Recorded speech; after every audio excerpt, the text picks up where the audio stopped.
Dentro de casa e tão difícil de enfrentar. Aos poucos o computador vai roubando os jovens dos estudos, do lazer, dos amigos. Tem saída para quem é viciado em computador? Não sei, será que tem? Vamos saber, vamos mostrar agora o exemplo de dois jovens. Um já conseguiu, o outro ainda não. Ele tem 18 anos e não quer mostrar o rosto. Há mais de 5 anos se esconde atrás da tela de um computador. A mãe conta que aqui o filho encontrou um refúgio. Ele sofreu muito bullying na escola, né? Quando ele ia para a escola, ele era chamado de mongol, porque ele tem déficit de aprendizagem, né? Ele tem problema também na fala, né? Que ele fala errado, fala embolado. Dizia que ele era feio e porque ele tinha muita espinha, que ele botava ele lá embaixo das piores coisas possíveis, chamavam ele. Diante dos maus tratos dos colegas, ele abandonou a escola na 6ª série e se isolou. Passa o dia inteiro em um mundo virtual, um mundo de jogos, de fantasias. Ali ele encontrou alguém que não critica ele, que não vê ele, que não fala nada dele. E ele ganhou uma identidade, ele é alguém. Eu tenho amigos, né? Eu sou melhor que na vida real. Você se sente bem assim? Não. O que você gostaria? Como você gostaria que fosse? Eu queria ter uma vida social, né? Sair do mundo escuro. Você quer essa mudança? Quero. O problema deste jovem ficou ainda mais grave neste ano. É que agora os médicos diagnosticaram que ele também está com síndrome do pânico. Ele está com medo de sair de casa, teme ser vítima de perseguição, teme mais uma vez ser vítima de bullying. Sofri muito lá. Eu quero que ele tenha uma vida social, eu quero que ele seja como um menino, como qualquer outro menino da idade dele. E são muitos os jovens que enfrentam o mesmo problema. Em 2007 conhecemos Caio. Na época, com 14 anos, o adolescente não saía de casa, não tinha amigos, era viciado no computador. 6 anos depois, encontramos um jovem bem diferente. A minha relação com os jogos de computador era uma coisa que não era saudável, entendeu? Eu precisava daquilo porque eu não sabia como...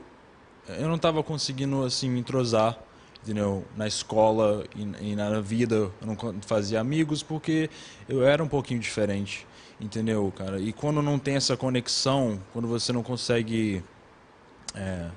se identificar, entendeu, com o resto do mundo, que você tanto convive assim todo dia, você acaba se sentindo isolado, você sente que você não se encaixa. O computador deixou de ser uma necessidade, passou a ser uma opção. Eu uso o computador, entendeu, por lazer e por trabalho também, por conveniência. Se você pudesse optar entre um passeio, os amigos e o computador, qual seria a sua opção? Sem dúvida eu sairia, cara, com meus amigos, entendeu? Não tem coisa melhor do que estar assim, com meus amigos. O que você diria para esse jovem? Ele está lá sem saber como sair disso. Se tem alguém que pode fazer uma diferença agora, são os pais, entendeu? Porque os pais são praticamente a única pessoa que está ali com ele, entendeu? Ele não deve ter muitos amigos, pelo que eu vi, então, pais, vocês podem fazer uma diferença agora. Olha aí, ó, legal, importante que disse o Caio, né? Os pais devem ser os primeiros a ajudar os filhos que estão dependentes do computador. Para falar mais sobre o vício da internet, nós vamos para Vale Encantado, em Vila Velha. Lá estão o repórter André Falcão, a dona de casa, a dona Marli, que é mãe do Lohan, que tem 11 anos, e uma psicóloga também participa dessa conversa. André Falcão, boa tarde para você. Boa tarde, Felipe Lemos. Boa tarde a todos que nos acompanham. Olha só, o Lohan adora ficar assim, ó, na frente do computador e jogando. Na tela que ele me mostrou mais cedo aqui, ele tinha uma opção de escolher entre 200 e mais de 200 jogos. Vou conversar um pouquinho com ele aqui, atrapalhar um pouquinho. Lohan, me explica uma coisa. Você joga muito, todos os dias, como é que é isso? Depois da aula, me explica melhor. Eu jogo depois da aula, quando eu chego, aí eu almoço, aí eu espero um pouquinho, se ela deixar eu venho e jogo. Você chega a que horas da escola? Às 11h30, às 12 horas, por aí. E para de jogar a que horas? Umas 9h30, por aí. Agora, você costuma sair, Lohan, conversar com amigos, se divertir, ou você fica só na frente do computador? Quando tem gente na rua, eu desligo e vou brincar. Obrigado, Luan. Olha só, a Marli ficou preocupada, por isso que nós viemos até aqui. Está preocupada, mãe? Me explica por que você está preocupada. Porque ele deixou de ir a muitos cantos com a gente. Antes ele adorava ir no supermercado, saía com a gente. Agora não, agora ele prefere ficar em casa. Mas ele é bem na escola, você está me explicando. Bem na escola, graças a Deus. A sorte dele ainda está aí é porque ele vai bem na escola. De vez em quando, a Marli estava contando pra gente que de vez em quando, ele, na verdade, de vez em quando não, ele pede, o Lohan pede para entrar no computador, mas tem hora que chega e sem permissão vai entrando mesmo. Ontem aconteceu o quê? Me fala, Marli. Ontem foi antes de ontem mesmo que ele chegou e entrou, sem me pedir. Eu reclamei. Por isso, ontem ele não sentou aqui de jeito nenhum, que eu não deixei. Devido, ele já está com 2 vezes que ele vem, senta sem me pedir. E o costume dele é me pedir. Posso ir, mãe? Aí eu digo, sim, pode. Okay. Chegou até uma situação da Marli até ter que desligar na tomada o computador. E por isso agora eu converso aqui com a Aline Hessel, isso, que é psicóloga. Aline, boa tarde, obrigado pela entrevista. Me explica melhor. Ele falou que chega por volta de meio-dia e termina de jogar às 9 horas da noite. É preocupante isso? Sim, é preocupante. Os estudos eles mostram que a partir do momento que o jovem ou adolescente permanece na internet por 5 horas ou mais, isso pode ser um perfil de uma pessoa que está desenvolvendo a dependência pela internet. Além desse tempo, quais são os primeiros sinais? Existem 4 indícios que são determinantes para definir se há ou não uma dependência. Um indício, o primeiro, é o tempo em que se está na internet. Esse tempo, se ele é excessivo, se o jovem acaba por deixar de fazer coisas que seriam básicas à necessidade, como tomar banho, se alimentar, ir ao banheiro.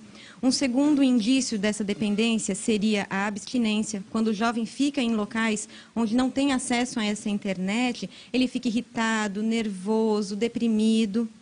Pode ser preocupante.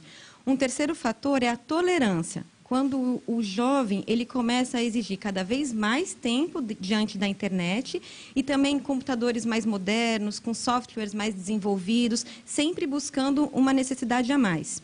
E, por último, claro, quando começa a ocorrer uma interferência negativa na vida desse jovem, seja prejuízo na vida familiar, na vida profissional, dentro da escola, no desempenho escolar, e também comportamentos de mentir que ficam na internet, brigas com os pais quando esses impedem ele de entrar na internet. Aline, e o que fazer nesses casos? Bem, é importante que os pais tenham consciência que deve ser feito a prevenção e, uma vez instalado o comportamento, se tomar providências. Então, como a Marli fez de proibir ou punir o filho dela por ter acessado a internet sem a permissão dela, ela está corretíssima. É importante que os pais coloquem limites, mas também é importante que os pais criem ambientes em que permitam ao jovem também buscar outras alternativas. Convidar o jovem para ir ao supermercado não é um dos melhores programas. Então, de repente, procurar buscar passeios, um lazer fora de casa em que o jovem vai se interessar também, e não só a mãe. E aí, mãe, valeu as dicas? Valeu, sim. Agora eu vou me esforçar ao máximo, levar ele sem ser para o supermercado, com certeza. Tá vendo? Por aqui todo mundo aprendeu. Felipe Lemos é com você aí no estúdio. Obrigado, Falcão. Obrigado, Aline, psicóloga. Boa sorte, hein, dona Marli? Tem que cuidar do filhão, hein? Não pode descuidar, não. Ó, vale reforçar, gente, os pais devem ficar atentos aos primeiros sinais de que algo está errado. E que sinais são esses? Isolamento social, não ter amigos, deixar de fazer atividades que ele fazia aí no dia a dia e também o baixo desempenho escolar. E aí o que fazer? Conversar sempre, estipular horários de uso do computador e, se for preciso, tomar atitudes a princípio antipáticas, mas salvadoras, como, por exemplo, tirar o computador de circulação, desligar ele da tomada mesmo.